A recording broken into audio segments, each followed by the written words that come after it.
Hello my dear students, welcome to my channel compass और lens. बच्चों, आज मैं फिर सेकंड पार्ट लेकर आई हूँ, जो कि चैप्टर हमने पढ़ा था chapter 12 transportation of materials in plants and animals. ये चैप्टर हमने पढ़ा था बच्चों, और इसका मैं फर्स्ट पार्ट अपलोड कर चुकी हूँ। सेकेंड पार्ट पर मैं आई हूँ। अब सेकेंड पार्ट हम स्टार्ट करते हैं। फर्स्ट पार्ट में हमने ट्रांसपोर्ट करना सीखा था, देखा था कि मटेरियल का ट्रांसपोर्ट कैसे होता है प्लांट्स में, और अब हम इसमें एनिमल्स भी कवर करेंगे और थोड़ा बहुत हम ह्यूमंस का भी कवर करेंगे। तो चलिए स्टार्ट करते हैं बिना किसी देरी के। Transportation of materials in animals. लेकिन एक रिक्वेस्ट है, जल्दी जल्दी से जो बच्चे नए हैं मेरे इस चैनल पे, तो वो सब्सक्राइब कर दीजिए, लाइक कर दीजिए और ज़्यादा से ज़्यादा शेयर कर दीजिए, जिससे कि हम आगे और ज़्यादा वीडियोस लेकर आए और आप सबकी बहुत ज़्यादा हेल्प कर सके।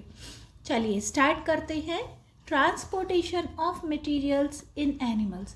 एनिमल्स में जो मटेरियल होता है, अगेन मटेरियल मतलब जो खाना खाया जाता है, वो ट्रांसपोर्ट कैसे होता है पूरी बॉडी में। यहाँ पर आज स्टार्ट होता है the transportation of nutrients in unicellular organism. जो यूनिसेलुलर होते हैं, जो एक सेल के बने हुए होते हैं, ये हमें पता है कौन कौन से होते हैं। अमीबा, पैरामीशियम, बैक्टीरिया, जो कि उसके अलावा भी बहुत सारे होते हैं जो कि केवल एक सेल से बने हुए होते हैं। ठीक है, उनकी बॉडी। और जैसे हम लोग हैं, हम मल्टी सेलुलर से बने हुए होते हैं। तो वन सेलुलर में ट्रांसपोर्ट न्यूट्रिएंट्स का किस तरीके से होता है, वो बहुत ही सिंपल तरीके से होता है। The nutrients reach every part of the cell by diffusion. अब डिफ्यूजन से मतलब होता है, जैसे कि खाना खाया है वो डिफ्यूज़ होना शुरू हो जाता है, तो वो जो सेल होता है, सेल के हर पार्ट में वो पहुंचना शुरू कर देता है न्यूट्रिएंट्स जो भी खाना खाया गया है। In simple, aquatic multicellular organisms such as hydra and jellyfish, ये जो aquatic multicellular organism होते हैं, aquatic से मतलब होता है जो पानी में रहने वाले होते हैं, जो पानी में ग्रो करते हैं, वो मल्टी सेलुलर। यहाँ पे यूनिसेलुलर की बात है, यहाँ मल्टी सेलुलर की बात है। उनके अंदर जैसे कि अब मल्टी सेलुलर में ऑर्गेनिज्म एक्यूटिक के कौन से होते हैं, हाइड्रा, जेलीफिश। ये क्वेश्चन पूछा जा सकता है कि यूनिसेलुलर कौन से ऑर्गेनिज्म होते हैं, तब आंसर होगा अमीबा, पैरामीशियम, बैक्टीरिया। और मल्टी सेलुलर एक्यूटिक ऑर्गेनिज्म कौन से होते हैं, तो हाइड्रा, जेलीफिश। ये आपको आंसर पता होना चाहिए। अब उनमें जो ट्रांसपोर्टेशन होता है, वो ऑक्सीजन और nutrients are transported by water that circulates through their body. अब वाटर के थ्रू उनका जो ऑक्सीजन और न्यूट्रिएंट्स का ट्रांसपोर्ट होता है, वो वाटर के थ्रू होता है, जो कि उनकी पूरी बॉडी में सर्कुलेट होता रहता है। Transportation in humans. अब ह्यूमंस पर आते हैं कि हम लोगों की बॉडी के अंदर कैसे जो भी हम खाते हैं न्यूट्रिएंट्स, वो कैसे ट्रांसपोर्ट होता है। The process of diffusion is too slow to work in higher animals, including humans. जो प्रोसेस होता है डिफ्यूज़न का, वो बहुत ज़्यादा हल्का होता है, जबकि जो काम करने का होता है वो एनिमल्स में हायर होता है। मतलब देखा जाए तो कहा जा सकता है कि ह्यूमंस में स्लो होता है और एनिमल्स में हायर होता है। इन सच एनिमल्स, इस तरीके के जो एनिमल्स होते हैं, a well developed pickup and delivery system. इनके अंदर जो भगवान ने बनाया है, यानी नेचुरल है, वो वेल डेवलप्ड पिकअप और डिलीवरी सिस्टम होता है, जैसे कि सर्कुलेटरी सिस्टम कहा गया है। सर्कुलेटरी सिस्टम का मतलब क्या होता है, पूरी बॉडी में सर्कुलेट होना। कोई भी चीज़ पूरी बॉडी में सर्कुलेट हो रही है तो वो उनकी में, यानी एनिमल्स में पिकअप और डिलीवरी सिस्टम बहुत स्पीड में होता है, यानी बहुत अच्छा डेवलप होता है। इस present in the circulatory system the blood delivers food and oxygen. अब इस सर्कुलेटरी सिस्टम में जो ब्लड होता है, वो फूड और ऑक्सीजन को हर सेल तक पहुंचाता है। इन द बॉडी, बॉडी के हर सेल तक पहुंचाता है। It also carries waste away from every cell in the body. अब उसने पूरी बॉडी में या क्या पहुंचाया, फूड और ऑक्सीजन पहुंचाया, वहीं से पूरी बॉडी में जहाँ भी वेस्ट है वो उसे कैरी भी करता है, जिससे कि वो उसको बॉडी से बाहर निकाल सके। The circulatory system consist of the blood. अब सर्कुलेटरी सिस्टम किससे बना होता है, ब्लड से, ब्लड वेसल से और हार्ट से, इन तीन से बना हुआ होता है सर्कुलेटरी सिस्टम। यहाँ से यहाँ तक का आपका इम्पॉर्टेंट है कि सर्कुलेटरी सिस्टम कहाँ से कहाँ तक किस चीज़ से बना होता है। तो सर्कुलेटरी सिस्टम हमारा ब्लड वेसल्स और हार्ट से बना हुआ होता है। ये इम्पॉर्टेंट पार्ट है बच्चों, इसे टिक कर लीजिए। मैं साथ के साथ इम्पॉर्टेंट भी बताती जाती हूँ, जो टर्म्स होते हैं, लाइन्स होती हैं, क्वेश्चंस होते हैं। द ब्लड, अब ब्लड के इन्हीं के बारे में हम डिटेल में पढ़ेंगे। The blood is a specialised bodily fluid. अब ये जो होता है ब्लड, ये बॉडीली फ्लूइड से मतलब एक लिक्विड फ्लूइड होता है, यानी लिक्विड फॉर्म में बना हुआ होता है। That flows in blood cell, जो कि ब्लड वेसल्स के अंदर फ्लो होता है। इट ट्रांसपोर्ट्स, क्या क्या ट्रांसपोर्ट करता है? डाइजेस्टेड फूड, जो हमारा फूड हमने खाया है वो फूड को डाइजेस्ट करता है from the small intestine to the all part of the body. Small intestine से पूरी बॉडी के पार्ट्स में, हर पार्ट्स में पहुंचता है। ऑक्सीजन फ्रॉम द लंग्स, अब लंग्स से ऑक्सीजन लेता है और बॉडी के हर सेल तक पहुंच जाता है। और कार्बन डाइऑक्साइड बॉडी के हर सेल से लेकर लंग्स तक पहुंच जाता है, जिससे कि वो बाहर निकल सके, क्योंकि हम ब्रीदिंग करते हैं तो ऑक्सीजन लेते हैं और कार्बन डाइऑक्साइड रिलीज करते हैं। Last, liquid waste from the body, अब जो जितना भी वेस्ट होता है वो बॉडी में से लेता है और उसके बाद में बॉडी के सेल से लेने के बाद में किडनी से लेता है बच्चों। ये सबसे इम्पॉर्टेंट है कि जितना भी वेस्ट होता है वो कहाँ से लिया जाता है, वो किडनी से लिया जाता है। वहाँ पे वो एक्यूमुलेट हो जाता है, यानी इकट्ठा हो जाता है बॉडी का वेस्ट, तो वो वहाँ से लेता है और पूरी बॉडी में से रिमूव कर देता है। ये थर्ड पॉइंट मैं फिर बता देती हूँ, liquid waste from the body. अब जितना भी लिक्विड वेस्ट है बॉडी का, वो बॉडी सेल से लेता है और किडनी तक पहुँच जाता है और उसके बाद में वो बॉडी से बाहर रिमूव कर देता है। तो ये सारे काम ब्लड के होते हैं। In an average healthy adult, the volume of the blood is about 1/11 of the body weight. अब जो एक एवरेज, यानी जो एक नॉर्मल एक हेल्दी इंसान होता है, हेल्दी एडल्ट है, उसकी जो बॉडी का ब्लड का वॉल्यूम होता है, यानी ब्लड का जो लिक्विडिटी होती है, जितना ब्लड उसकी बॉडी में होना चाहिए वो 1/11 होता है बॉडी के वेट से। ये एक नॉर्मल होना ही चाहिए, ये बताया गया है इसमें। तो यहाँ भी एक इम्पॉर्टेंट लाइन हो जाता है कि एक एवरेज हेल्दी एडल्ट में कितना ब्लड होना चाहिए, तो 1/11 होना चाहिए बॉडी का वेट का। ये हमारा आंसर यहाँ से यहाँ तक का बन गया। Normally volume of blood is in an average human adult is between 4 to 5 litre. अब इसी को 1/11 को जो बताया है, इसी को हम लीटर्स में लेते हैं, तो अब दूसरे वर्ड्स में हम बोल सकते हैं कि एक एवरेज ह्यूमन में जो होता है 4 to 5 लीटर्स ब्लड होना चाहिए। अब अगर इससे कम है तो यानी वो एनीमिक है, जो कि जिसे खून की कमी बोला जाता है, और ज़्यादा तो हो ही नहीं सकता, वो तो होता ही नहीं है, या तो इतना होगा या फिर कम होगा। The blood consist of a fluid, अब ये जो ब्लड है वो लिक्विड फॉर्म में होता है, ये हमें पता है, एकदम से बह जाता है अगर चोट लगती है। तो ये किस चीज़ से बना हुआ होता है? प्लाज्मा से। इन विच 3 types of blood sales float. अब प्लाज्मा के अंदर ब्लड सेल्स 3 तरीके के बहते रहते हैं, यानी तैरते रहते हैं, फ्लोट करते हैं, या फिर हम दूसरी इजी लैंग्वेज में बोले तो प्लाज्मा के अंदर 3 तरीके के ब्लड सेल्स होते हैं। ये भी इम्पॉर्टेंट है। यहाँ पर बच्चों ये चैप्टर बहुत इम्पॉर्टेंट है। यहाँ पर अगर आप देखेंगे तो हर चैप्टर में हर लाइन में से हमारा क्वेश्चन बन रहा है, इसीलिए जो मोस्ट इम्पॉर्टेंट है वो मैं आपको बताती जा रही हूँ। जैसे कि यहाँ कितना एक एवरेज ह्यूमन एडल्ट में ब्लड होना चाहिए, तो 4 to 5 लीटर्स होना चाहिए।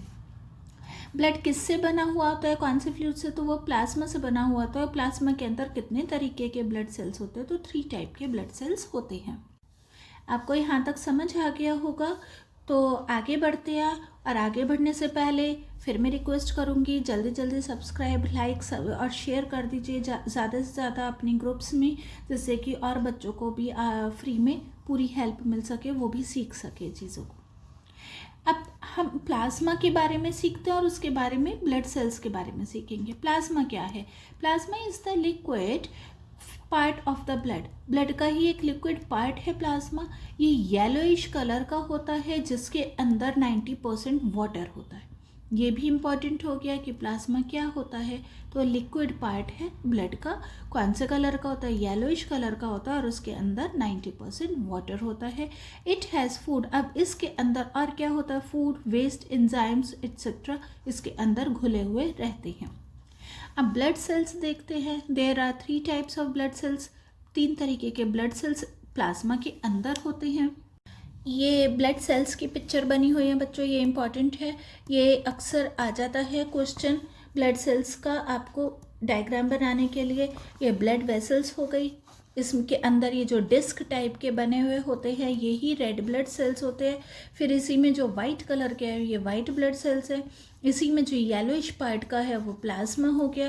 और ये जो होते हैं पार्ट्स ये प्लेटलेट्स होते हैं, जो कि हम अक्सर सुनते हैं समर्स सीजन में या फिर रेनी वेदर में कि डेंगू हो गया है और ब्लड्स में से यानी प्लेटलेट्स बहुत डाउन चले गए हैं, किसी किसी पेशेंट के प्लेटलेट्स डाउन चले जाते हैं। तो इसके बारे में ही अब हम डिटेल में पढ़ेंगे, मोस्ट इम्पॉर्टेंट है, बहुत ध्यान से पढ़िएगा इसको।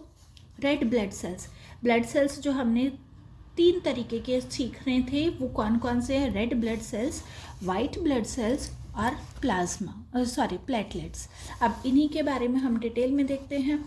Red blood cells are disc shaped, ये डिस्क की तरह से सेल बने हुए होते हैं। इसके अंदर रेड कलर का प्रोटीन होता है जिसे कि हेमोग्लोबिन बोला जाता है। It is the pigment that absorb oxygen, ये एक वो कलर होता है यानी रेड कलर का जो होता है वो होता है जो ऑक्सीजन को एब्जॉर्ब कर लेता है हमारी बॉडी के अंदर और उसके बाद वो हर सेल में पूरी बॉडी के ट्रांसपोर्ट कर देता है, तभी हमारी बॉडी को ऑक्सीजन मिल पाती है। जब ऑक्सीजन कंबाइन होकर हीमोग्लोबिन में मिक्स हो जाती है तो ये एक कंपाउंड बनाती है जिसे कि ऑक्सी हीमोग्लोबिन कहा जाता है। व्हेन ब्लड रीचेस सेल, जब ब्लड जो है सेल तक पहुंचता है जिसे कि ऑक्सीजन की ज़रूरत होती है तो oxy haemoglobin breaks down the oxygen, तो वहाँ पर ये क्या करता है, ऑक्सी हीमोग्लोबिन ऑक्सीजन को ब्रेक डाउन कर देता है और हीमोग्लोबिन को ब्रेक डाउन कर देता है, यानी ऑक्सीजन और हीमोग्लोबिन अलग अलग हो जाते हैं। The oxygen is used by the cell, अब ये जब अलग हो जाते हैं तो ऑक्सीजन सेल्स यूज़ कर लेता है रेस्पिरेशन के टाइम पर और हीमोग्लोबिन फ्री हो जाता है ऑक्सीजन को और ज़्यादा कैरी करने के लिए। आपको ये समझ आ गया होगा, मैं फिर रिपीट कर देती हूँ, ये बहुत इंटरेस्टिंग और बहुत इम्पॉर्टेंट है। जब कभी किसी सेल को जब ज़रूरत होती है ऑक्सीजन की तो ये ऑक्सी हीमोग्लोबिन जो बना है, ऑक्सी हीमोग्लोबिन किससे बना है, ऑक्सीजन और हीमोग्लोबिन को मिक्स करके बना है। तो जब ये ऑक्सी हीमोग्लोबिन ब्रेक डाउन कर देता है, जब किसी सेल को ऑक्सीजन की ज़रूरत होती है तो ऑक्सीजन और हीमोग्लोबिन अलग अलग होकर ब्रेक डाउन होकर तो ऑक्सीजन क्या हुआ, सेल ने एब्जॉर्ब कर लिया क्योंकि उसे ऑक्सीजन की ज़रूरत थी। अब बाकी जो हीमोग्लोबिन बचा है वो वापस से और दूसरा ऑक्सीजन लेने के लिए अपना काम करना शुरू कर देता है। ठीक है, नेक्स्ट आता है वाइट ब्लड सेल्स, जैसे कि हम शॉर्ट फॉर्म में WBCs बोलते हैं और रेड ब्लड सेल्स को RBCs बोलते हैं। बच्चों अक्सर ये पूछा जाता है RBCs की फुल फॉर्म और WBCs की फुल फॉर्म, तो रेड ब्लड सेल्स और वाइट ब्लड सेल्स कहा जाता है। White blood cells are slightly larger than red blood cells, ये रेड ब्लड सेल से RBCs से थोड़े से बड़े होते हैं। They do not have a fix shape, इनकी कोई फिक्स शेप नहीं होती है, जबकि RBCs की डिस्क की शेप के बने हुए होते हैं। ये they are fewer in numbers than red blood cells, ये रेड ब्लड सेल्स ज़्यादा होते हैं जबकि वाइट ब्लड सेल्स कम होते हैं। Their main job is to fight against diseases by destroying harmful bacteria and other foreign materials. अब इसमें क्या होता है, वाइट ब्लड सेल्स यानी WBCs बहुत ज़रूरी हैं बॉडी के अंदर होना, जिससे कि वो डिजीज़ जो भी होते हैं उनको ख़त्म करने के लिए, यानी इन्हें फाइटर बोला जाता है, फाइटर सेल्स भी बोला जाता है क्योंकि ये डिजीज़ को ख़त्म करने का काम करते हैं। जैसे कि जो डिजीज़ बैक्टीरियाज हमारे बॉडी में पहुंच गए हैं तो उनको ख़त्म करने का काम करते हैं, जिससे कि डिजीज़ तो ऑटोमेटिकली ख़त्म हो जाएंगी। तो इसी वजह से इसका काम क्या होता है WBCs का, डिजीज़ को ख़त्म करना या फिर बैक्टीरियाज को ख़त्म करना, बात एक ही है बच्चों। ठीक है। अगर क्वेश्चन में आपने डिजीजेस को डिस्ट्रॉय करना लिखा है तो वो भी ठीक है, और बैक्टीरिया को डिस्ट्रॉय करना लिखा है तो भी ठीक है। तो यहाँ से यहाँ तक का हमारा इम्पॉर्टेंट हो गया कि इसका क्या काम है। They are able to move on their own, ये अपने आप ही मूव होते रहते हैं। This helps them to pass through the walls of blood vessels and to reach infected part of the body, ये अपने आप ही उन ब्लड सेल्स तक पहुंचते रहते हैं जहाँ पे बॉडी इफेक्टेड है या इन्फेक्टेड है। ठीक है, जहाँ पे इन्फेक्शन फैला हुआ है वहाँ पर ये अपने आप पहुँच जाते हैं और वहाँ के बैक्टीरियाज को ये ख़त्म करने का काम करते हैं। इसीलिए WBCs होना बॉडी में बहुत ज़्यादा ज़रूरी है। अगर किसी के अंदर बहुत ज़्यादा जल्दी बीमार होने की टेंडेंसी होती है तो उसे बोला जाता है इसकी इम्यूनिटी डाउन है। इम्यूनिटी डाउन होने का मतलब यही है कि कहीं ना कहीं WBCs बॉडी में कम है, जिससे कि वो जो उनके अंदर जो फाइट करने की एक होनी चाहिए ताकत वो ख़त्म है, यानी वो बहुत कम है, इसीलिए वो जल्दी बीमार पड़ते रहते हैं। नेक्स्ट आता है platelets. Platelets are smaller than red blood cells. Again ये RBCs से छोटे होते हैं platelets. They help to blood to clot whenever there is a wound in the body. अब जब भी कभी चोट लगती है किसी को, चाहे हल्की लगी चाहे बहुत ज़्यादा लगी, एक्सीडेंट हुआ, मेजर एक्सीडेंट हुआ, तो बहुत बड़े बड़े वुंड्स हो जाते हैं, यानी घाव हो जाते हैं। और छोटी छोटी साइकिल स्कूटर से भी गिर जाते हैं तो तब भी चोट लग जाती है बच्चों। तो क्या होता है, आपने देखा होगा अक्सर घरों में भी आपके साथ भी हुआ होगा कि आपके ब्लड निकला और थोड़े टाइम बाद वो अपने आप ही रुक जाता है। तो वो रुकने का क्या हुआ, वो प्लेटलेट्स का सोर्स हुआ, प्लेटलेट्स की वजह से वो ब्लड रुक गया। अगर कंटिन्यू ब्लड बहता रहेगा तो कहीं ना कहीं वो बहुत ज़्यादा ख़राब होता है, उसमें इंसान की डेथ भी हो जाती है, क्योंकि ब्लड अगर कंटिन्यू बह रहा है तो ब्लड ख़त्म हो जाएगा बॉडी में से। तो वो ब्लड को रोकने का काम, यानी ब्लड क्लॉट्स का मतलब होता है ब्लड को जमा देना। ब्लड जम जाएगा तो वो वहीं की वहीं रुक जाएगा और बॉडी में से ब्लड बहना खत्म बंद हो जाएगा। जहाँ पर वुंड होता है वहाँ की बात हो रही है। This blocks the flow of the blood and prevent blood loss. इसकी वजह से क्या होता है, ये ब्लड को रोक देता है बहने से और ब्लड लॉस से बचा जा सकता है। यानी जो ब्लड लॉस हो रहा है, अब किसी के बहुत ज़्यादा अगर चोट लग जाती है और ब्लड नहीं रुक रहा है, कंटिन्यू बह जाता है, तो उसे दूसरा ब्लड चढ़ाना पड़ता है जिससे कि उसकी बॉडी के अंदर ब्लड की कमी ना हो जाए। ठीक है बच्चों, तो यहाँ तक तो हमारा ब्लड सेल्स पूरा हो चुका है कि 3 पार्ट्स कौन से हैं। अब the blood vessels circulates across the body through a network of tubes called blood vessels। अब जो ब्लड पूरी बॉडी में बह रहा है कंटिन्यू, वो सर से लेकर पैर तक, तो वो किस वजह से बह रहा है, ब्लड वेसल्स की वजह से बह रहा है। यानी जो हमारी बॉडी में नसें होती हैं, जिसे हम नसें बोलते हैं, जो कि हमारी बॉडी में ग्रीन कलर की होती हैं और वो हमारी किसी को तो दिखाई भी देती हैं, किसी के बहुत ज़्यादा प्रोमिनेंट होती हैं। तो वो एक नेटवर्क बना हुआ था ट्यूब्स का, जिसे कि ब्लड वेसल्स कहा जाता है। उसी के थ्रू पूरी बॉडी में ब्लड सर्कुलेट होता रहता है। There are 3 types of blood vessels. अब ये भी 3 तरीके के होते हैं, आर्टरीज, वेन्स एंड कैपिलरीज। अब इन तीनों के बारे में जानेंगे। तो बहुत इंटरेस्टिंग चैप्टर है। मैं फिर रिक्वेस्ट करूँगी बहुत ध्यान से समझिएगा। अगर फिर भी कुछ डाउट है तो वापस से इसको रिपीट पर चढ़ाइए बच्चों, और आपको सारे डाउट्स क्लियर होते चले जाएंगे। मैं इतना डिटेल में करके आपको एग्जाम्पल के साथ समझा रही हूँ। तो अब 3 तरीके के ब्लड वेसल्स, जो आर्टरीज है, वेन्स है और कैपिलरीज है, उसके बारे में डिटेल में हम देखते हैं। अब फर्स्ट आ रहा है आर्टरीज। Carry oxygenated blood. अब ये ऑक्सीजनेटेड यानी ऑक्सीजन रिच ब्लड, हमने देखा था कि ब्लड के अंदर ऑक्सीजन होता है हीमोग्लोबिन में।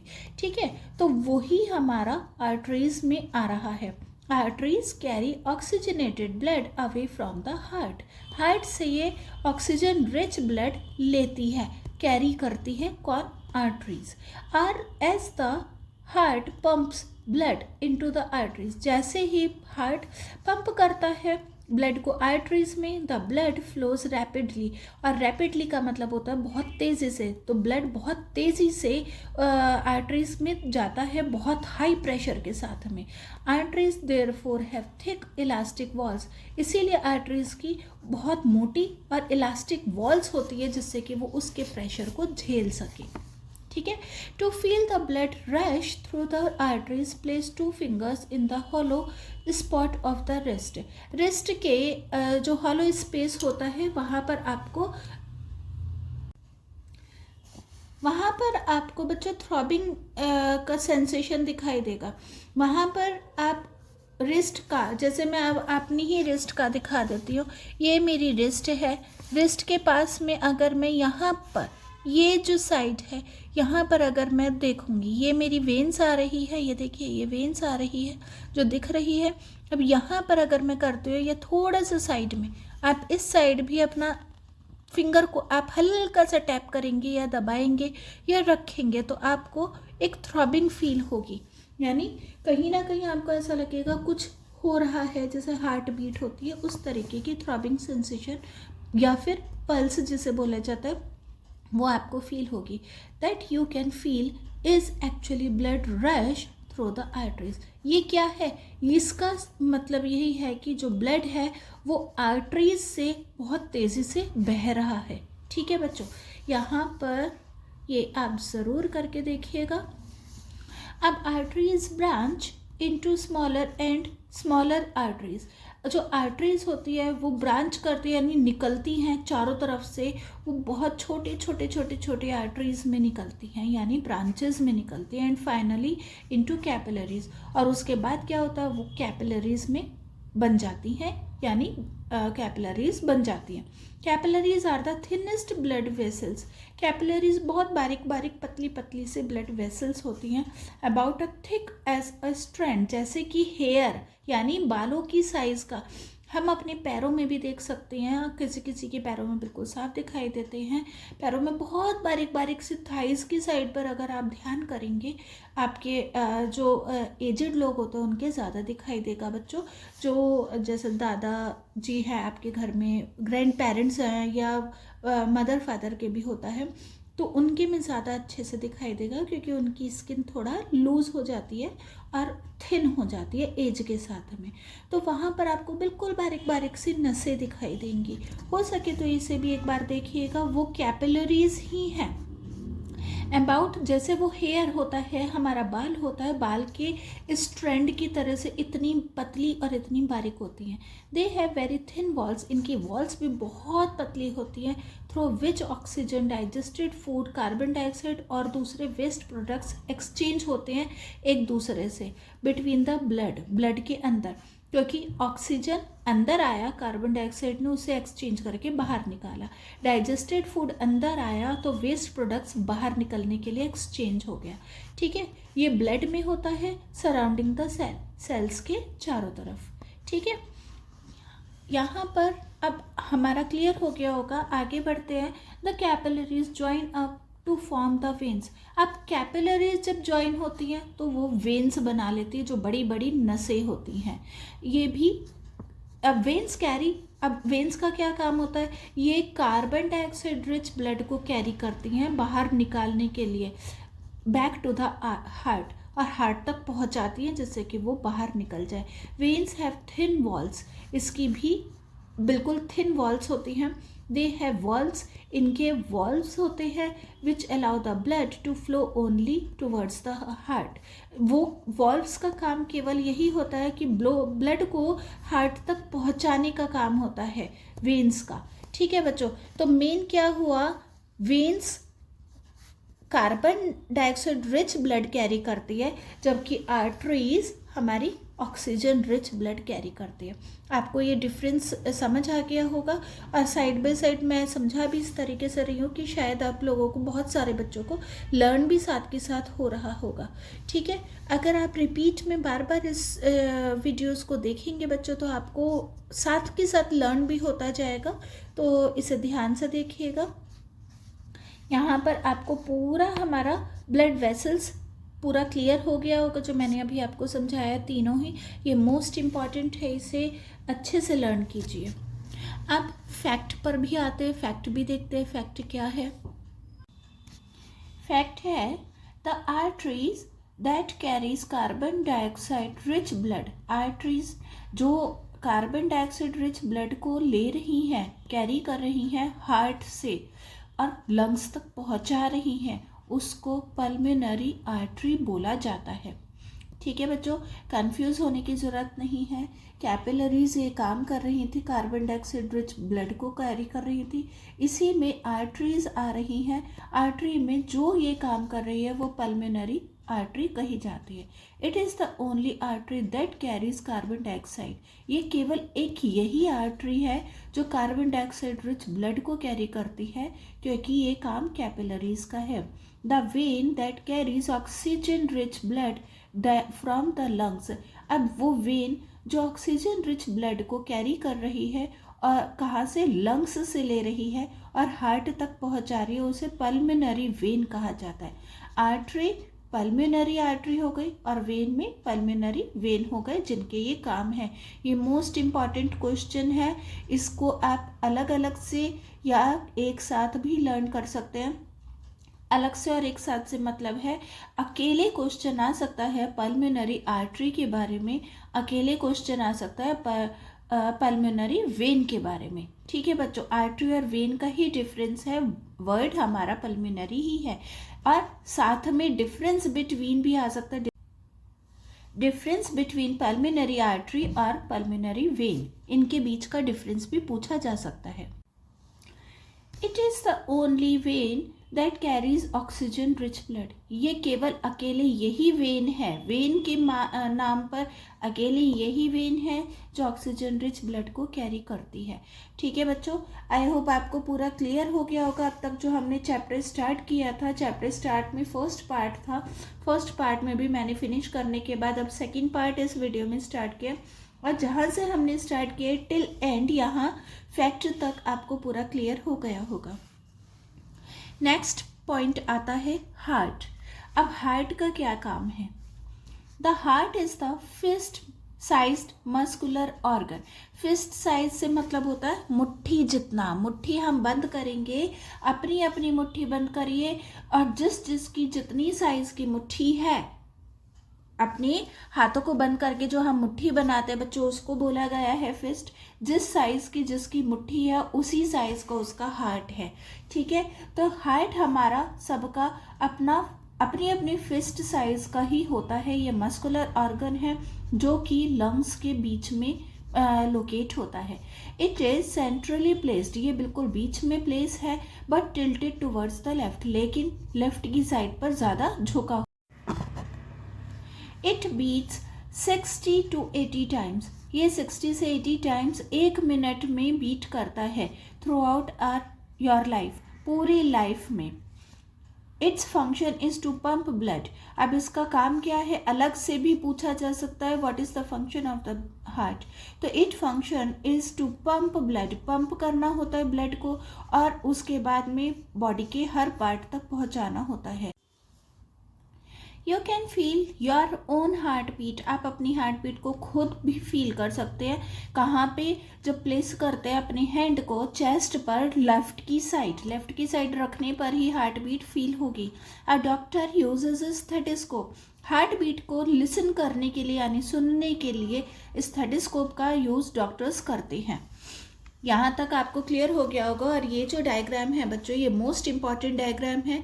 आपको इसकी लेबलिंग आ सकती है, ड्रॉ करने के लिए भी आ सकता है, क्योंकि अब आप 7th क्लास में हैं, तो 7th स्टैंडर्ड में हमें बनाने के लिए तो आ ही जाता है। तो ये आपका मोस्ट इम्पॉर्टेंट है। ये 12th क्लास तक तो जाएगा ही जाएगा, आपका 10th तक तो जाएगा। उसके बाद अगर आप मेडिकल साइंस लेते हैं तब आपका 12th क्लास में और उसके आगे तक इसके बारे में आप एडवांस में स्टडी करते चले जाएंगे। तो ये आपको, अगर आप ड्रॉ करेंगे इसको तो बहुत इजी तरीके से ड्रॉ हो जाएगा। तो आप इसके लेबलिंग और ड्रॉ, ये मोस्ट इम्पॉर्टेंट है, ये ज़रूर आएगा, तो आप इसको ज़रूर करके रखिएगा। The heart is divided into 4 chambers. Heart 4 chambers में डिवाइड हो जाता है। द टॉप चैम्बर, जो सबसे ऊपर वाला चैम्बर होता है, वो कंपैरेटिवली थिनर होता है। वॉल, उसकी जो वॉल्स होती हैं बहुत पतली बारीक होती हैं, उसे ऑरिकल्स बोला जाता है। द 2 लोअर चैम्बर्स, जो ऊपर की 2 चैम्बर्स होती हैं वो थोड़ी थिक होती है। ये ऊपर वाली तो थिन होती है और नीचे वाली थिक होती हैं। ये मस्कुलर वॉल होता है और इसे वेंट्रिकल्स बोला जाता है। ठीक है, ये आपको ये भी टर्म्स पता होनी चाहिए, ये भी आपको लर्न करना है। नेक्स्ट आता है ब्लड सर्कुलेशन। मैं थोड़ा स्पीड में करा रही हूँ बच्चों, अगर किसी को कोई क्वेरी है तो आप मुझे कमेंट सेक्शन में ज़रूर पूछिएगा। मैं स्पीड में ले रही हूँ क्योंकि बहुत लेंथी चैप्टर है। ब्लड सर्कुलेशन पर आते हैं। The right auricles receive deoxygenated blood. अब डीऑक्सीजनेटेड ब्लड क्या होता है? Again carbon dioxide rich blood. ये ऑरिकल्स जो होते हैं वो कार्बन डाइऑक्साइड वाला ब्लड को रिसीव करता है from the various part of the body, body के अलग अलग पार्ट्स से, थ्रू द वेन्स, वेन्स के जरिए, and relax to receive it, और उसको फिर रिसीव करने के बाद रिलैक्स हो जाता है। इट देन कॉन्ट्रैक्ट्स, उसके बाद ये फिर सिकुड़ जाता है और सेंड करता है उस ब्लड को राइट वेंट्रिकल्स में, विच रिलैक्सेस टू रिसीव इट, जिसकी वजह से वो रिसीव करने के बाद रिलैक्स हो जाता है। तो ये तरीका ऑरिकल्स का होता है बच्चों। The right ventricle contracts to blood pump the blood. Right ventricles अब पंप करता है ब्लड को और लंग्स तक पहुंचाता है। किसके जरिए? पल्मोनरी आर्टरी के जरिए। एक्सचेंज ऑफ गैसेस, अब यहाँ पर एक्सचेंज हो रही हैं गैसेस, क्योंकि हमने पढ़ा था कि जो पल्मोनरी आर्टरी होती है वो कार्बन डाइऑक्साइड रिच ब्लड को लेती है, और जो वेन होती है पल्मोनरी वेन वो ऑक्सीजन रिच ब्लड को लेती है। ठीक है, तो यहाँ पर ये गैसेस एक्सचेंज हो गई हैं, take place in the lungs. Lungs में ये एक्सचेंज हुई हैं, और जो ऑक्सीजन रिच ब्लड है वो सीधा लेफ्ट साइड में हार्ट तक पहुंचा दिया जाता है। किसके ज़रिए? पल्मोनरी वेन के ज़रिए। यहाँ पर आपको पूरा हमारा पल्मोनरी आर्टरी और पल्मोनरी वेन का पूरा क्लियर हो गया होगा। द लेफ्ट ऑरिकल्स रिलैक्स, अब जो लेफ्ट ऑरिकल्स है वो रिलैक्स हो जाता है to receive the oxygenated blood, और जो ऑक्सीजन रिच ब्लड है उसको रिसीव करने के लिए। It then contracts to send, अब ये वापस से कॉन्ट्रैक्ट हुआ है सेंड करने के लिए ब्लड को, कहाँ पे? लेफ्ट वेंट्रिकल में, विच रिलैक्सेस टू रिसीव इट, जिसके बाद वो रिसीव करने के बाद रिलैक्स हो जाता है। अब इसके बाद लास्ट में आ रहा है द लेफ्ट वेंट्रिकल कॉन्ट्रैक्ट्स। अब वापस से लेफ्ट वेंट्रिकल कॉन्ट्रैक्ट हुआ है पंप करने के लिए ऑक्सीजन रिच ब्लड को पूरी बॉडी तक पहुंचाने के लिए। The right side of the heart is completely, जो राइट साइड का हार्ट है वो पूरी तरीके separated from the left side, पूरी तरीके से लेफ्ट साइड से सेपरेट है with the help of the portion partition called septum. Septum के हेल्प से ये लेफ्ट साइड पूरी तरीके से डिवाइड हो जाता है, सेपरेट हो जाता है, अलग हो जाता है, so that the 2 types of bloods do not mix. और इसी वजह से दोनों तरीके के ब्लड मिक्स नहीं हो पाते। अब दोनों तरीके के ब्लड में कौन सा हो गया, वापस से बता देती हूँ। एक साइड के ब्लड में आपका ऑक्सीजन रिच ब्लड है और एक साइड के ब्लड में कार्बन डाइऑक्साइड वाला ब्लड है, तो वो दोनों ब्लड मिक्स नहीं हो पाते सेप्टम की वजह से, क्योंकि वो दोनों को अलग कर देता है। The heart has a number of valves. Heart में वॉल्व्स होते हैं that allow the blood to flow in one direction, जो कि ब्लड को केवल एक डायरेक्शन में ही फ्लो करने की एक अलाउ करते हैं। अब इसमें जो फिगर दे रखी है वो पूरी तरीके से सर्कुलेटरी ब्लड का ही दे रखा है सिस्टम। यहाँ पर आपका सर्कुलेटरी सिस्टम है ह्यूमन का, और ये पूरा है बच्चों। मेरी कैमरा में पूरा डायग्राम नहीं आ रहा है, मेरे को ऐसे करके देखना पड़ेगा, लेकिन मेरे लिए भी डिफ़िकल्ट होगा और आपके लिए भी डिफ़िकल्ट होगा, तो फिर वापस मैं समझा देती हूँ आपको। इसी तरीके से ले लेते हैं। चलिए, यहाँ पर हेड और आर्म्स आ रहे हैं, फिर यहाँ से हमारा लंग्स आ गए हैं, ये दोनों लंग्स हैं, उनके बीच में हमारा आ रहा है पल्मोनरी आर्टरी, यहाँ पर है, और पल्मोनरी वेन यहाँ पर है। आर्टरीज, जो पल्मोनरी आर्टरी है उसमें कार्बन डाइऑक्साइड रिच ब्लड है और पल्मोनरी वेन में ऑक्सीजन रिच ब्लड है। अब यहाँ पर हार्ट आ रहा है जो कि थोड़ा सा लेफ्ट साइड की ओर झुका हुआ है। अब यहाँ से ब्लड हो रहा है, जो रेड कलर का ब्लड आ रहा है ये ऑक्सीजन रिच ब्लड है, और जो कार्बन डाइऑक्साइड वाला ब्लड है वो यहाँ पर है। तो अब आप ये एरो के ज़रिए पूरा आइडेंटिफाई कर सकते हैं कि कैसे कैसे ब्लड होता हुआ निकल रहा है और किडनीज तक जा रहा है। ठीक है बच्चों, तो यहाँ पर आकर पूरी तरीके से ये एक्सचेंज हो जाता है, यहाँ पर आकर ये एक्सचेंज हो जाता है। ठीक है, अब हार्ट बीट एंड पल्सेस पर आते हैं। Heart beat and pulses, all the heart muscles do not contract. सारी हार्ट मसल्स कॉन्ट्रैक्ट नहीं होती हैं। कॉन्ट्रैक्ट से अगेन मतलब सिकुड़ना और बंद होना और खुलना। एक तरह से आपका जो हार्ट होता है वो भी यही चीज़ करता है। वो जब धड़कता है तो उस टाइम पर वो कॉन्ट्रैक्ट और एक्सपेंड होता है, यानी सिकुड़ता और फैलता है एट द सेम टाइम, एक ही टाइम पर।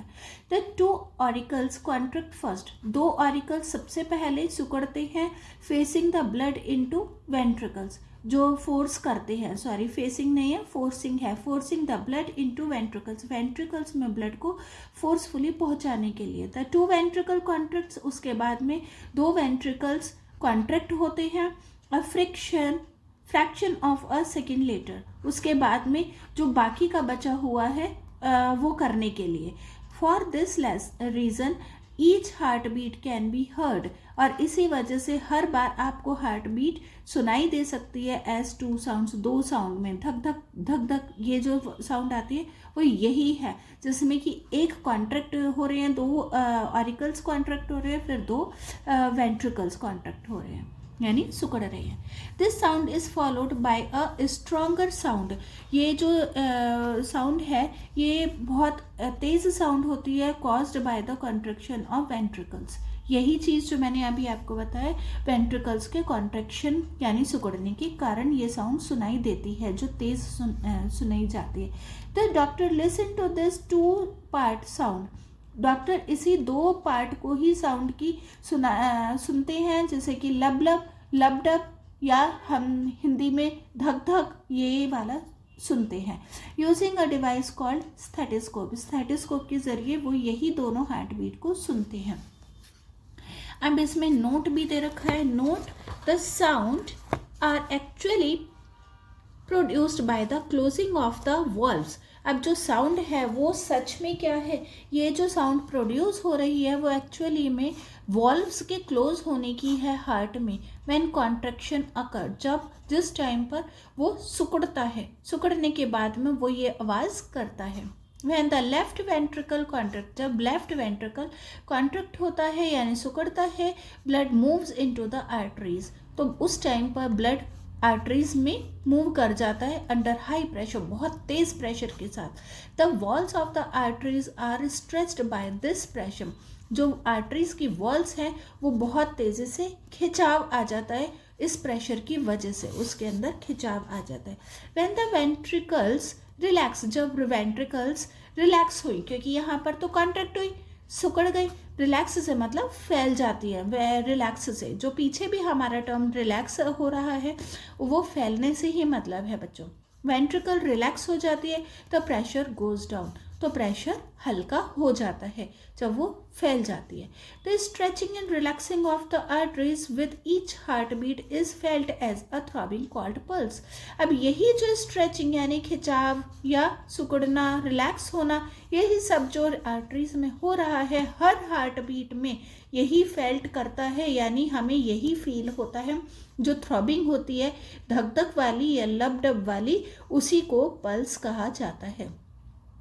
It is easy to feel the pulse at the side of the neck और rest.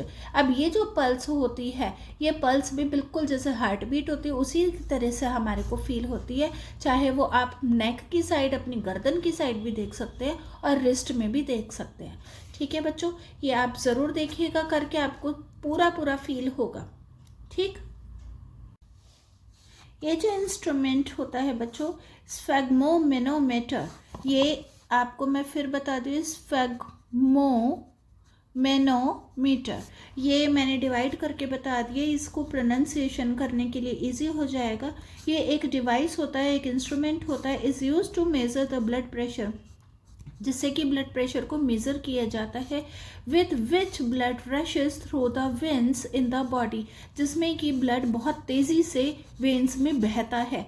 The pressure is higher when the ventricles contract to pump. और प्रेशर कब हाई होता है? जब ventricles pump करती हैं, उस टाइम पर वो सिकुड़ी हुई होती हैं, द ब्लड आउट, जब वो बाहर निकल रहे होते हैं ब्लड। इट इज़ लोअर, जब वो कम होता है, यानी क्या प्रेशर, ब्लड प्रेशर कम होता है, व्हेन द वेंट्रिकल्स रिलैक्स, यानी रिलैक्स फैल जाती हैं to receive the blood, blood को रिसीव करते टाइम पर। वेंट्रिकल्स सिकुड़ गई हैं जब ब्लड पंप हो रहा है, और फैल गई हैं जब वो ब्लड रिसीव हो रहा है। तो उस टाइम पर जब वो ब्लड कॉन्ट्रैक्ट होता है तो ब्लड प्रेशर होता है, और जब वो रिलैक्स होता है तो वो ब्लड लो हो जाता है। ब्लड प्रेशर लो और हाई आपने सुना ही होगा, ये बहुत कॉमन टर्म्स हैं, तो उसी को चेक करने के लिए ये वाला इंस्ट्रूमेंट यूज़ में आता है। अब इसमें एक्टिविटी भी साइड बाय साइड ले लेते हैं। एक्टिविटी में है टेक अ स्टेथोस्कोप, एक स्टेथोस्कोप लेना है, put it in your chest, अपनी चेस्ट पर उसको रखना है हल्के हाथों से लेफ्ट साइड पर, और उसके बाद में हार्ट बीट को सुनने की कोशिश करनी है। अब काउंट करना है number of times of heart beat, हर एक मिनट में कितनी हार्ट बीट हुई है उन्हें काउंट करना है। Run on the spot for 5 minutes, और उसके बाद में वहाँ पर 5 मिनट का ब्रेक लेने के बाद में अगेन दोबारा से उसके बाद, मतलब ब्रेक लेने के बाद भी क्या आपको इधर उधर भागना है या कोई ऐसा काम करना जिससे कि आपकी हार्ट बीट तेज़ हो जाए। उसके बाद में वापस से आपको अपना ब्लड जो पल्स रेट है या हार्ट बीट है उसे काउंट करना है। अब उसके बाद में आपको डिफरेंस निकालना है, जो रेट हार्ट बीट का आपने दोनों टाइम पर लिया। What could be the reason for this difference? अब इन्हीं दोनों हार्ट बीट को जो आपने लिया है, यानी कोई भी भागने से पहले, रनिंग से पहले, डांस से पहले या कोई भी टिपिकल एक्सरसाइज से पहले जो आपने हार्ट बीट चेक करी, उसका जो काउंट था वो और उसके बाद का काउंट, दोनों में डिफरेंस डेफिनेटली मिलेगा। अब उसके बाद में आ रहा है place your middle and index finger. अब मिडिल और इंडेक्स फिंगर कौन सी हो गई? ये फर्स्ट और सेकंड वाली हमारी fingers, but not the thumb, जिसमें कि थंब नहीं होना चाहिए। अब अपने फ्रेंड की रिस्ट पर या अपने घर के ही किसी मेंबर के भी रिस्ट पर या अपनी ही रिस्ट पर भी हम चेक कर सकते हैं। Do you feel some kind of throbbing? क्या आपको कुछ थ्रॉबिंग या थंबिंग कुछ समझ आ रही है, कुछ फील हो रही है? जो ये थंबिंग हुई है, यानी जो धक धक वाली हल्की सी हमें फील हो रही है, उसी को पल्स कहा गया है। Find out the pulse rate, जैसे हार्ट बीट को आपने फाइंड आउट किया कितना 1 मिनट में उसकी थ्रॉबिंग हुई है, ऐसे ही पल्स रेट को भी काउंट करेंगे। Ask your friend to run on this spot. अब वापस से वही सेम एक्शन, वही सेम काम रनिंग करने के लिए अपने फ्रेंड को बोलेंगे 5 मिनट के लिए। उसके बाद वापस से उस पल्स रेट को आपको काउंट करना है। अब इसमें भी आपको डिफरेंस चेक करना है, क्या डिफरेंस आया और क्यों आए, इसके बारे में आपको बताना है। Do you find any similarity? क्या आपको कोई सिमिलैरिटी पल्स रेट में और हार्ट बीट में कुछ आपको दिखाई दी है? सिमिलैरिटी यानी सेम कुछ या डिफरेंस कुछ दिखाई दिया, ये आपको अपना डिस्कस करना है। नहीं तो आप मुझसे भी पूछ सकते हो, और नहीं तो जिन बच्चों को समझ आ गया है वो मुझे कमेंट सेक्शन में ज़रूर बताएंगे। यहाँ पर हमारा सेकंड पार्ट भी ख़त्म हो गया है बच्चों, जो ट्रांसपोर्टेशन का है।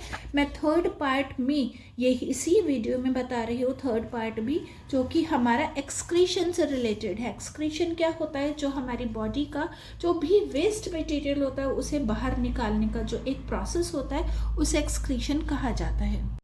During life activities such as cellular respiration, जब सेलुलर रेस्पिरेशन होता है, सेलुलर रेस्पिरेशन से क्या मतलब होता है? एक हम रेस्पिरेशन कर रहे हैं, जो हम अपनी नोज़ को यूज़ कर रहे हैं और सांस ले रहे हैं और छोड़ रहे हैं, उसको हमें पता है। हम अपनी रेस्पिरेशन को, इसको यानी हम नोज़ को बंद भी कर सकते हैं, रोक भी सकते हैं अपनी सांस को और छोड़ भी सकते हैं, ये हमें पता है। लेकिन जो सेलुलर रेस्पिरेशन होता है बच्चों, ये हमारे सेल्स में बॉडी के अंदर रेस्पिरेशन हो रहा होता है, उसका हमारे ऊपर उसके ऊपर हमारा कोई कंट्रोल नहीं होता, वो हमें पता भी नहीं चलता है। तो ये जो एक्टिविटी सेलुलर रेस्पिरेशन के टाइम पर चल रही होती है, उस टाइम पर बहुत सारे केमिकल रिएक्शंस हमारी बॉडी के अंदर रिएक्ट कर रहे होते हैं, इसी को मेटाबॉलिज्म बोला जाता है।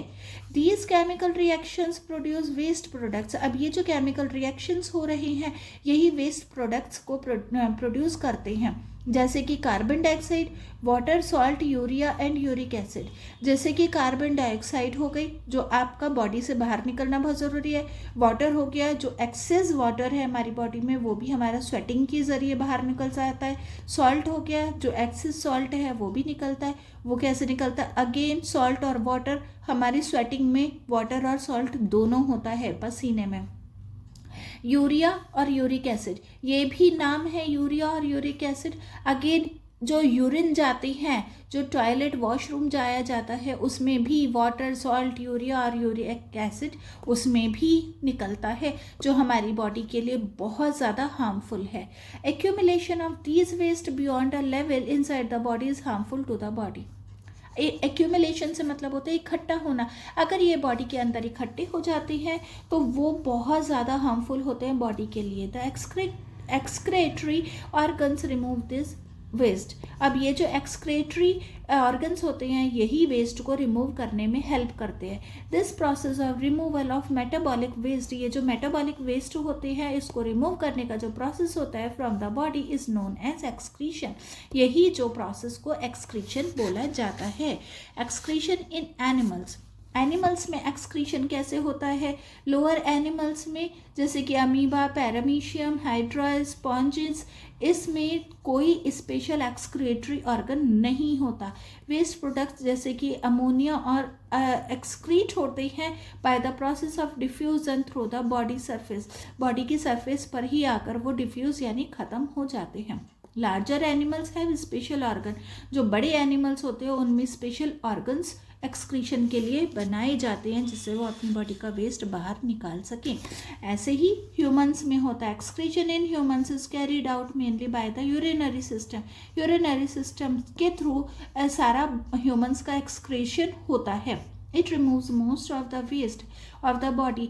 हमारी बॉडी का सबसे ज़्यादा वेस्ट यहीं से निकलता है, जैसे लिक्विड फॉर्म में, जैसे कि यूरिन बोला जाता है।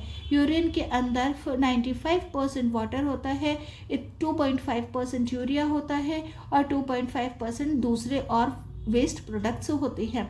बच्चों ये इंपॉर्टेंट है, कितना कितना पार्ट किस किस चीज़ का यूरिन के अंदर होता है। The main organs of the urinary system are the two bean-shaped organs called kidney. Urinary system को बनाने के लिए उसमें जो सबसे बड़ा रोल होता है वो बीन शेप यानी राजमा की शेप के जो ऑर्गन्स होते हैं उन्हें किडनीज बोला जाता है। ये पेयर में दो होते हैं, यानी दो बीन शेप के किडनीज होती हैं। अ पेयर ऑफ ट्यूब, साथ में और क्या होता है? एक पेयर ट्यूब का होता है, जैसे कि यूरेटर्स बोला जाता है।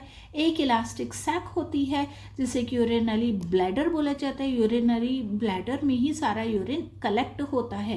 And the tube called urethra, और जिसके थ्रू वो बाहर निकलता है वो यूरेथ्रा होता है।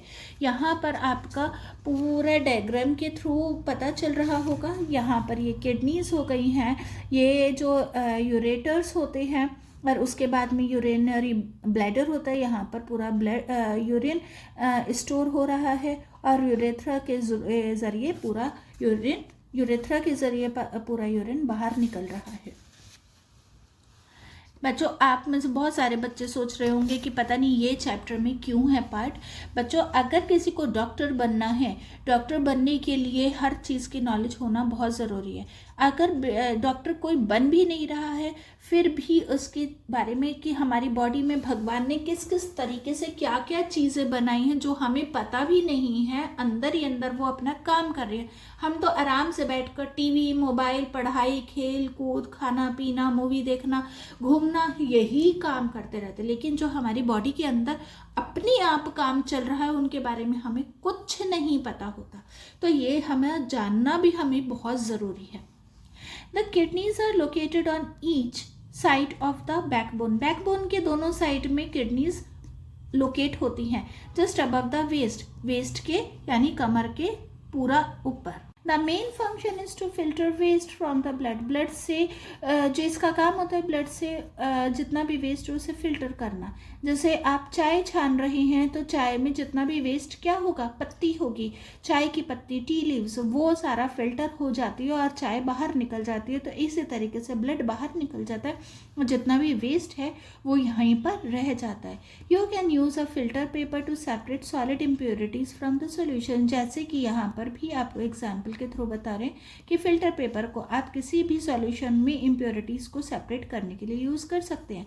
The kidneys work in the same way, उसी तरीके से किडनीज भी अपना काम करती हैं। The kidneys consist of a large number of coiled tubes, kidney एक बहुत बड़ी लंबी कॉइल्ड ट्यूब होते हैं। कॉइल्ड मतलब होता है बच्चों एक के ऊपर एक जाना, जैसे कॉइल होता है नेफ्रॉन्स, जिसे कि नेफ्रॉन्स बोला जाता है। Each kidney contains about 1 million nephron, 1 lakh मतलब 1 मिलियन नेफ्रॉन्स बने हुए होते हैं। क्या आप मान सकते हैं कि आपकी बॉडी के अंदर कोई ट्यूब है जो कि 1 लाख के करीब नेफ्रॉन्स लिए हुए हैं? तो आप देखिए बहुत सारी चीज़ें आपको डिटेल में जब आप नेक्स्ट क्लासेस में भी जाएंगे तब भी आपको पता चलेगा कि हमारी बॉडी के अंदर क्या क्या है और कितना कितना बड़ा है। Nephrons are the tiny filters, nephrons एक बहुत बारीक बारीक से छोटे छोटे से फिल्टरिंग यूनिट्स होती हैं किडनी में। दे फिल्टर आउट एक्सेस वाटर, ये जितना भी एक्स्ट्रा पानी है उसे भी फिल्टर कर देता है। सॉल्ट, यूरिया को भी फिल्टर करता है ब्लड में से as it passes through them, जैसे ही ब्लड यहाँ से पास होता है। The clean blood leaves the kidneys, जो साफ ब्लड है जब वो साफ ब्लड फिल्टर हो गया वो किडनीज से बाहर निकल जाता है and continue its circulation in the body, और अपनी जो बॉडी है उसके अंदर वो सर्कुलेट होने लगता है। The waste remove by the kidneys, और जितना भी वेस्ट है वो किडनीज में इकट्ठा हो गया तो वो किडनी के थ्रू बाहर निकल गया, कैसे? यूरिन के जरिए। It passes from the kidneys, अब यहाँ से ये किडनीज से पास हो रहा है थ्रू ट्यूब्स के जरिए। अब यूरेटर्स में पहुंच गया और उसके बाद में इलास्टिक सैक यानी यूरिनरी ब्लैडर में पहुंच गया। The bladder stores the urine, ये ब्लैडर यूरिन को स्टोर करके रखता है जब तक कि वो बॉडी में से बाहर ना निकल जाए यूरेथ्रा के थ्रू। अब कभी कभी आपको बहुत ज़्यादा लगता है, जैसे ही हमें लगता है कि हमें वॉशरूम जाना है तो उसका मतलब क्या होता है कि ये जो इलास्टिक सैक है ये फुल हो चुका है यानी भर चुका है। उस पानी से एक्स्ट्रा जो हमारी बॉडी से निकलना बहुत ज़रूरी है। The bladder stores the urine, जो ब्लैडर है वो यूरिन को स्टोर करके रखता है जब तक कि बॉडी, यहाँ तक तो हमारा हो चुका, मैंने रिपीट कर दिया। A healthy human being pass out about इतने से इतना लीटर यानी 1.5 से 2.5 लीटर यूरिन को उसको डेली पास करना बहुत ज़रूरी होता है, या फिर एक हेल्दी ह्यूमन बीइंग इतना लीटर वाटर यूरिन के थ्रू बाहर निकालता है। The kidneys must function properly, अब किडनीज भी बहुत अच्छे से फंक्शन करना चाहिए उस टाइम पर to keep the body healthy, body को हेल्दी रखने के लिए। इसीलिए बोला जाता है कि कभी भी यूरिन को रोक कर नहीं रखना चाहिए, यूरिन होल्डिंग नहीं होनी चाहिए, क्योंकि उसके ऊपर किडनी के ऊपर बहुत ज़्यादा प्रेशर पड़ता है। Next point, diseases and urine examination. अब जो बीमारियां होती हैं और यूरिन के थ्रू हमें पता चलती हैं। जब यूरिन टेस्ट होता है, ये भी आपने टर्म बहुत घरों में सुनी होगी, हर बार घर में, हर किसी के घर में ब्लड टेस्ट, यूरिन टेस्ट तो ज़रूर होता है बच्चों, जिससे कि ब्लड टेस्ट से भी हमें बीमारियों का पता चलता है तो यूरिन टेस्ट से भी पता चलता है। An examination of urine tells a lot about the functioning of various organs in the body. जब यूरिन का एग्जामिनेशन होता है, एग्जामिनेशन से मतलब यूरिन टेस्ट होता है, उस टाइम पर वो बॉडी के बहुत सारे ऑर्गन्स की फंक्शंस के बारे में पूरी तरीके से क्लियर बता सकता है। The doctor therefore uses the urine test to help diagnose diseases, और इसी वजह से डॉक्टर भी यूरिन टेस्ट की सलाह देते हैं जिससे कि वो बीमारी का डायग्नोज कर सके यानी पता कर सके। If there is excess sugar, enzymes, blood or other materials in the urine, it indicates that some organs may not be functioning properly. अगर यूरिन के अंदर जो टेस्ट करने के बाद में पता चला कि शुगर, एंजाइम्स, ब्लड या फिर और दूसरी मटेरियल्स बहुत ज़्यादा बढ़ गए हैं, जैसे यूरिक एसिड्स भी होता है बच्चों, तो वो बढ़ गए हैं, तो इससे पता चलता है कि कुछ ऑर्गन्स हमारी बॉडी के ऐसे हैं जो फंक्शन नहीं कर रहे हैं पूरी तरीके से, जो उन्हें करना चाहिए प्रॉपर वे में। अब एग्जाम्पल पर ही देखते हैं। प्रेजेंस ऑफ शुगर, शुगर का प्रेजेंस अगर यूरिन में होता है तो इसका मतलब है कि पर्सन भी डायबिटीज़ से सफ़र कर सकता है, यानी उसे डायबिटीज़ हो गई है। It is a disease in which the sugar level of the blood के अंदर जो शुगर लेवल है, इसका मतलब यही है कि ब्लड के अंदर जो शुगर लेवल है वो बढ़ गया है, जो कि नॉर्मल वैल्यू में होना चाहिए। अगर नॉर्मल वैल्यू से ज़्यादा हो गया है शुगर, तो इसका मतलब वो डायबिटिक हो गया है। Some of the excess sugar is carried out of the body through urine. कई बार तो ऐसा होता है जो एक्सेस शुगर होता है यूरिन के थ्रू वो बाहर निकल जाता है बॉडी से। The presence of blood in the urine, अब यहाँ पर क्या था, शुगर के बारे में हमने पढ़ा, अब ब्लड के बारे में कि अगर यूरिन के अंदर ब्लड आ रहा है, इसका मतलब है कि किडनीज डैमेज हो गई हैं। It may arise due to damage to the nephrons. Bacteria ने नेफ्रॉन्स को डैमेज कर दिया और नेफ्रॉन्स की वजह से किडनी डैमेज हो गई हैं और उसी के कारण ब्लड आता है यूरिन में। If the person's kidney are damaged, अगर किसी पर्सन की किडनी डैमेज हो गई है तो डॉक्टर उसका जो बॉडी का वेस्ट है वो मेडिकल प्रोसेस के थ्रू बाहर निकालते हैं, क्योंकि बॉडी में से वेस्ट तो निकलना बहुत ज़रूरी है। अगर किडनी ने अपना काम बंद कर दिया है तो उसकी बॉडी का वेस्ट कैसे निकलेगा, तो वो जो प्रोसेस होता है उसे डायलिसिस कहा जाता है। ये भी आपके लिए एक नोन टू वर्ड होगा, क्योंकि डायलिसिस भी यूजुअली अब काफ़ी सुनने में आ गया है। तो डायलिसिस के थ्रू वो सारा जितना भी वेस्ट प्रोडक्ट्स है बॉडी से बाहर निकाला जाता है। अब मोर परमानेंट सॉल्यूशन, अब इसके अलावा परमानेंट सॉल्यूशन क्या है, किडनी ट्रांसप्लांट। किडनी ट्रांसप्लांट से मतलब होता है बच्चों नई किडनी लगाना, यानी चेंज करना किडनी को। In which the damage kidney is replaced by a healthy kidney donated by someone. कई बार ऐसा होता है कि किसी ने अपनी किडनी, जो हेल्दी पर्सन है उसने अपनी किडनी को डोनेट कर दिया है और उसकी किडनी से डैमेज किडनी को रिप्लेस कर दिया जाता है। ठीक है, यहाँ तक तो आपको क्लियर हो गया होगा। फैक्ट भी देख लेते हैं। A healthy pair of kidney filters, जो हेल्दी पेयर होता है किडनी का वो कितना फिल्टर कर सकता है, 135 से 150 लीटर फ्लूइड को हर दिन वो फिल्टर कर सकता है, यानी क्लीन कर सकता है। While only 1.5 litre of urine is eliminate from the bladder, जबकि इसमें से केवल 1.5 लीटर यूरिन ही एलिमिनेट यानी बाहर निकलता है, ख़त्म हो जाता है ब्लैडर के थ्रू, जो कि बाहर निकाल दिया जाता है। लास्ट पॉइंट ऑफ इस चैप्टर इज स्वेटिंग। स्वेटिंग के थ्रू भी हमारी बॉडी का वेस्ट बाहर निकलता है पसीने के थ्रू। बिसाइड्स किडनी तो हमारी बॉडी का वेस्ट बाहर निकालती है, इसके अलावा हमारी स्किन भी हमारी बॉडी के वेस्ट को एलिमिनेट करने में हेल्प करती है, यानी बाहर निकालने में हेल्प करती है। It excretes excess of water, urea, salt और दूसरी मेटाबॉलिक वेस्ट हमारी बॉडी से स्वेट के रूप में बाहर निकल जाती हैं with the help of sweat glands. अब वो भी स्वेट ग्लैंड्स के थ्रू निकलते हैं, क्योंकि स्वेट ग्लैंड्स हमारी स्किन में प्रेजेंट होते हैं, जो कि हमारी जब हमें पसीना आता है तो उसी पसीने के थ्रू जितना भी यूरिया, सॉल्ट और एक्सेस वाटर है और इसके अलावा और भी जो मेटाबॉलिक वेस्ट होता है वो भी बाहर निकल जाता है। मेटाबॉलिक वेस्ट जब बाहर निकलता है, कई बार बहुत फेस पर बहुत ज़्यादा दाने निकल आते हैं या किसी को बहुत ज़्यादा ईचिंग होने लगती है, बहुत सारी प्रॉब्लम्स ये कई बार हो जाती हैं। एज अ स्वेट इवेपोरेट्स, जब स्वेट इवेपोरेट्स होता है तो हमारी बॉडी कूल डाउन हो जाती है, यानी वो ठंडी पड़ जाती है।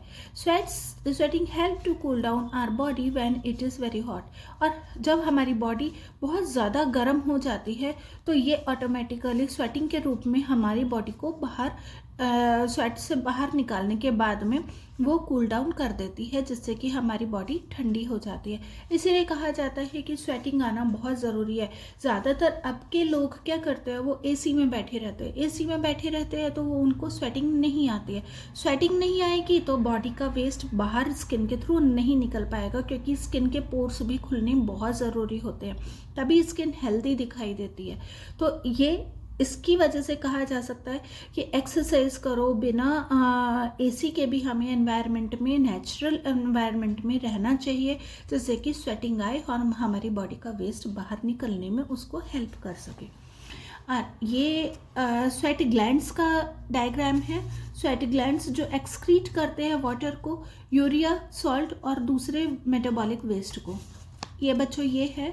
अब ये आपका बहुत ज़्यादा इम्पॉर्टेंट नहीं है डायग्राम, ये हो सकता है लेबलिंग में पूछा जाए, लेकिन आपके टीचर ही बताएंगे। मेरे हिसाब से बहुत ज़्यादा इम्पॉर्टेंट नहीं है, जो इम्पॉर्टेंट है वो मैंने आपको बता दिया है। यहाँ पर हमारा चैप्टर फिनिश हो गया है बच्चों, और नेक्स्ट चैप्टर के लिए मैं बहुत जल्दी से वीडियो अपलोड करने की कोशिश करूँगी।